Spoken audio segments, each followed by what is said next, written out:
رمضان كريم على اهلي وناسي وكل عزوتي، شهر الكرم والمحبة بين الناس تبتدي. رمضان كريم على اهلي وناسي وكل عزوتي، شهر الكرم والمحبة بين الناس تبتدي. شهر الفرج والفرح، شهر الراحة والمرح، شهر الفرج والفرح، شهر الراحة والمرح.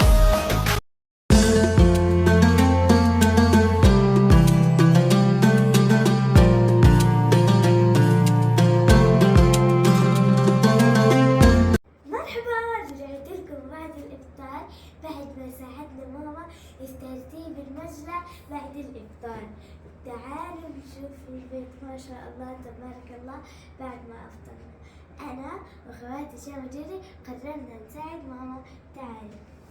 هلا هنا احنا حطينا باقي الاكل بطناجر ناشا، اذا برد بنحطه في الثلاجة عشان بكره نفطر عليه. تعالوا هلا نورجيكم البيت، يلا.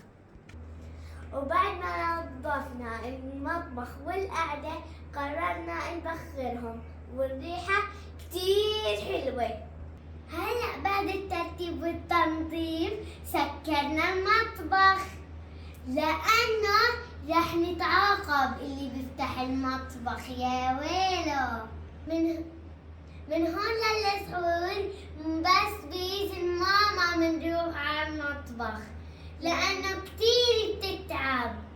بمزح يا صبايا، ماما كتير حنونة، بس حرام رتبت المطبخ وخلص. إذا كترنا لها تعويمة حرام رح تتعب وتضلها تشتغل في هالبيت. قولوا الله يرضى عليهم لأمهاتهم بيعملوا لكم الأكل وهم صايمين حتى. حرام عليكم، لازم الرحمة وبر الوالدين. هلا اجا موعدنا بدنا ولازم اودعكم. صح، نسيت اقولكم نحن غيرنا مدرستنا، صارت مدرستنا في القدس يا والي. وبنصحى بكير كتير قبل صلاة الفجر، بنتعب كتير بسبب الأزمة. حطولنا لايك عشان نوصل لدرع المليون. أقبل قمرك بعد غياب، بالجنة فتحت أبواب، بلشت خير سمار وعين رحمة ربي. تعالوا أبخركم.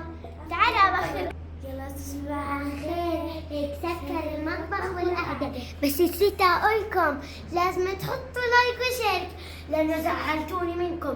ولا إذا هيك من أسفل القناة حطوا لنا كتير لايك. فجر الدنيا، فجر الدنيا. واضربوا جرس التنبيه عشان يوصلكم كل جديد.